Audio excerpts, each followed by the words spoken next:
Dan McKenna. Hi, Dan. Hi, my question is for Max. So I'm the CEO of not-for-profit housing developer called Nightingale Housing. Love your work. Thank you, thanks very much. Even after nearly a decade worth of projects, we are still facing difficulties in our attempts to create more well-designed, sustainable homes, even often from otherwise progressive local councillors who are often influenced by the NIMBY-YIMBY debate. My question to you is this: where do you and the Greens sit on the spectrum between NIMBYs and YIMBYs, and how do we convince those who are against medium-density development to get on board for the greater good? Yeah, great question. Look, I think the NIMBY-YIMBY debate is a bit of a false debate. Nightingale's a really good example. So just because everyone in the panel but me talked about... What is a YIMBY and a NIMBY? Please explain to people watching, saying that's an acronym I'm not all... Yeah, sorry. NIMBY not in my backyard, and YIMBY the opposite, yes. Yes, in my backyard. It's a new movement. OK. Everyone but me talked about the Greens public developer proposal. If you could just directly answer the question. This is directly answering the question. So the way to solve that issue is often what Nightingale has done, which is you build beautifully designed homes integrated into the local community next to public infrastructure where it's also affordable. There are a lot of communities I speak to who would support medium density developments in their area if they knew their children could afford to live in it. Like, we have a situation where construction workers building a lot of these huge, not Nightingale, but these huge private developments can't afford to live in it, which is exactly why, by the way, the Greens proposal is what the Australian government did post-World War II. OK, I just need to press you on that, because, Dan, you've said that you've actually faced hurdles even though... Yeah, so that's not his experience. Can you just walk me through what's happened? Yeah, I think probably... Yeah, down on the ground, kind of trying to get it done. It's harder than ever, and we're facing it from local, state, federal, all the politicians. Everyone's talking about it, but it does seem to be getting more and more difficult to get projects happening. So do you stand with the... It's the YIMBYs, isn't it? No, look... Are you a yes in my backyard guy? Oh, certainly to Nightingale, absolutely. So what, you're selective about who it is? If we had it... Well, yeah, of course, because we want it to be affordable, we want it to be well-designed, and we want it to be integrated into public infrastructure. Look... The point is, at a broader level, just to answer on the planning question, planning is not the major barrier to housing construction at the moment at a macro level. Even hardly an ally of the Greens, the Westpac chief economist, has pointed out we have a record number of approved developments that developers are not building. AV Jennings, for an example, a large developer. They have 11,000 approved lots. Just quickly, this is important, on planning, but have only released 173 last year. OK, but Max, there are local councils, and Greens are on them, that have stifled development. Well, actually, do you oppose that? Well, no, the Greens supported the Nightingale, the one that... Actually, Dan said he had lots of issues over a long period of time. Yeah, there was, ex-Greens councillors. Ex-Greens, quite crucially. They're not in the Greens anymore. I'll give you a list of Greens opposing development if it's you know. But planning is always brought up because politicians don't want to talk about building public housing. Well, they don't want to talk about both of them because it all works together. But planning is not the barrier to our housing crisis, and like immigration, it's a distraction used to avoid talking about the solutions we know have worked in the past. I want to bring in some other people if I can. Andrew Grant, is Max right? Is planning not an issue, or is it part of the story? Well, I mean, it sounds like Max wants to decide who can build and who can't build. I mean, the reality is we've got a housing crisis. If someone wants to put up the money to build a big block of flats, they should be able to build the flats. If people want to build social and affordable housing, that's also an important part of the overall system. We just need, at this point, the most houses we can get safely constructed. I mean, that is the key thing. So, unfortunately, there have been a lot of councils that have vetoed developments. That's why it's very important that all tiers of government work together to highlight where there are bad judgments being made and people are not acting in the long-term interest of the country by stifling development. Do you support this new medium density expansion? I do. I think it's a good idea. Yeah? I think it's the only way we're going to solve the problem in the big cities. OK. That's interesting. Cameron, do you think it's a solution? No, I think... How would I put it? It's great that people care about what's happening in their area. I think there are plenty of outdated planning rules and cumbersome ones that should be updated, so I'm definitely on side there. But if you zoom out and look at the cities and look at the patterns of development over time, what you find is that when the market rises, we can build double, triple the number of dwellings that we did. When the market falls, somehow we stop. So what's regulating the pace of development, regardless of the density and the location, is the market conditions. And that's why construction's falling off now. We're orchestrating a decline in that by putting interest rates up so people don't spend so much on housing. That's what we're trying to do. And I think we're missing some of the important dilemmas in the debate here. In talking about the landlord, was it Anne-Marie? Mm-hmm. Your question, we're missing this tension between the availability of houses for homeowners and the rents people pay and the incomes of landlords. And we're missing this tension between managing the macroeconomy and being able to buy a house, because the way we manage the macroeconomy is to make it expensive to buy a house. And so I think this is why, housing is such a difficult question, and I think I'm very supportive of, we can at any time build a house for anyone we want and rent or sell it to them at any price we want. And I'm surprised that that is not the first thing we talk about. OK. Andrew, I'll give you a quick response before I get to the next question. Yeah, Dan, I think as an economist, planning and zoning is fundamental. We need to get be pushing more on this front. And if you look at experts, whether it's Ed Glazer in the US, whether it's the Grattan Institute here, whether it's somebody like Peter Tulip, it's very clear from those experts that planning and zoning is one of the reasons why we've seen housing affordability steadily slip away for so many Australian households. OK. I'm sorry, that's just not true. That is not true. What's not true about it? That planning is the reason that house prices are so expensive. No. Planning is part of the reason. No, it's not. It's just not. It's not part of... Wait. No. I have to ask you a clear question. You're saying it has nothing to do with it? Almost nothing to do when you compare it with, say, something like the capital gains tax discount and negative gearing. When the capital gains tax was introduced, discount was introduced by Howard in about 1999. Before that, house prices used to go up at about the same price as wages.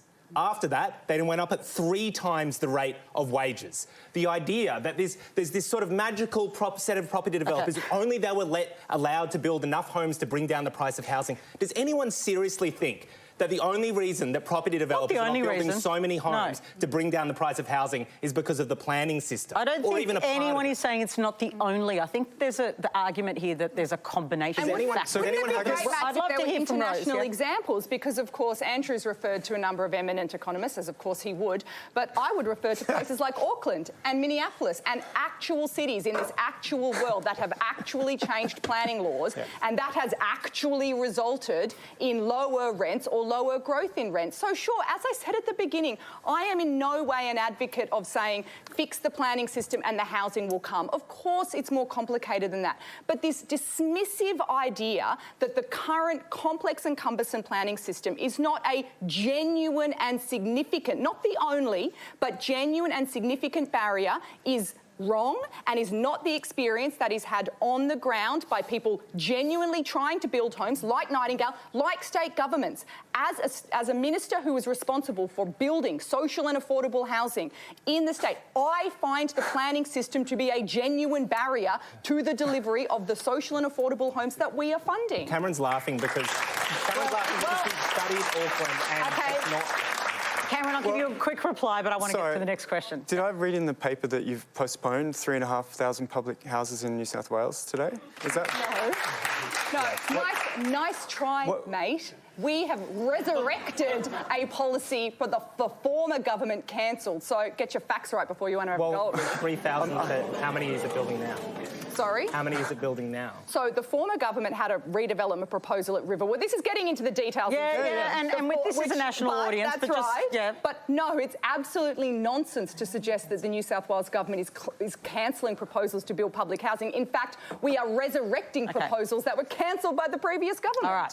If you're just joining us, you're watching Q&A Live with Catherine Little, Cameron Murray, Andrew Lee, Rose Jackson, Andrew Bragg and Max Chandler-Mather. What a night. Plenty to get to. Here's the CEO of Homelessness Australia, Kate Colvin. Thank you. I've got a simple question for the politicians on the panel. Can you tell us how much homelessness do you think is acceptable in a wealthy country like Australia and what you plan to do about it? I'll start with you, Andrew Bragg. Well, there shouldn't be any, but I mean, ultimately what's happened here is that the lack of supply has led to a spike in prices, which has meant that it's had a result of having more people living rough because housing has been made to be unaffordable for too many. So when we talk about what needs to happen in the short term, it is very important that we do resolve the supply issues And of course, there is an important tradition in this country about the provision of public housing, and there's no reason that state governments can't build more public housing. In fact, right now we are at a historical low, but it's not the solution for all people, as you know, in your role at homelessness. But I think that's the answer, that effectively, if you build the houses, you can solve this problem in large part. Okay, Andrew Leigh? First of all, I just want to say thanks for the work that Homelessness Australia does. I know how life-changing it can be. I remember in my electorate when we opened a facility called Common Grounds, chatting to a bloke who'd been sleeping rough for a decade, and just it was almost like he was in another world to be in a place of his own. That's the life-changing impact of finding someone a home. So thank you for that work. And the question was how much homelessness is acceptable? And the answer is, of course, zero. But the practical question is how we get there. When we came to office, we set about putting in place a national homelessness plan, which hadn't existed for a long time, bringing together the states and territories and putting billions of dollars into a social housing accelerator. Minister Julie Collins was in this city last week, opening a couple of hundred houses for social and affordable access, and also making sure we got the design specifications right. I've been at facilities where suddenly a person with a disability is able to move about through that home because we've done things like not putting a lip on the shower and making sure that there's mobility ramps through it. Simple design features make sure that we're creating the homes that people need to move from homelessness into housing. Look, I want to bring in Paige Forrester if I can. Hi, Paige. Hello. I'd love it if you could share your story with us because you've actually lived through homelessness. Yeah. Tell us what happened. Yeah, I was about 15 when my mum and I first experienced homelessness. And by the time I was 18, I'd lived in a motel, 2 share houses, which probably wasn't legal, couch surfed, lived in transitional housing, and finally got public housing, which I eventually had to leave because of family violence and safety concerns. I knew a transfer could take years and wasn't guaranteed. I'm now renting privately and experiencing the stress of my rent going up, but my wages staying the same. And if my rent keeps increasing, I won't be able to afford this particular property. The right to adequate housing is a human right recognised in international human rights law, but in Australia, well over 100,000 people are homeless and nearly 18,000 of those are children. At the moment, nationally, no rentals are considered affordable for the lowest income households. With my own history and work as a case manager in crisis accommodation, I know how close anyone is to homelessness. Catherine, that's a familiar story for you. It's a familiar story, and again, the conversation we've been having has been sitting up here. What we also know is people experiencing homelessness have actually probably more than likely come out of things like the child protection system. And if you look, we'll go, yeah, it's there. And if you go back even further, that's where you've had the lack of infrastructure and support services like your early childhood services, like your maternal health services and all those sorts of things. And when you look at what and again, this is a cautionary tale because this is about bringing voice to what people actually experience on the ground. Medium density housing, yeah, that's a good idea. However, understand that when you increase the number of houses in any particular area, and this is something that Aboriginal and Torres Strait Islander people experience all the time because we go, oh, there's a problem, let's build another house there. Do you actually have the medical services available? Right. What is going to happen to your public schools when the numbers double? What is it like when you're a parent to drop your child off at a public school when twice the number of cars are now driving past that school? So those things also need to be taken into account and often are overlooked. But getting back to the crisis, we know that the majority of again, if we're looking at domestic violence, that's a massive causation of homelessness. So is poverty. There is nowhere for families fleeing domestic violence to land. These things, they're a short-term solution because you need to also be looking at what the underlying causes are. But in the short term, people have nowhere to go when things have gone wrong. And as a general rule, something has gone wrong further down the track. So when we're talking about homelessness, it's not only having houses available to land in, it's about addressing what causes it in the first place.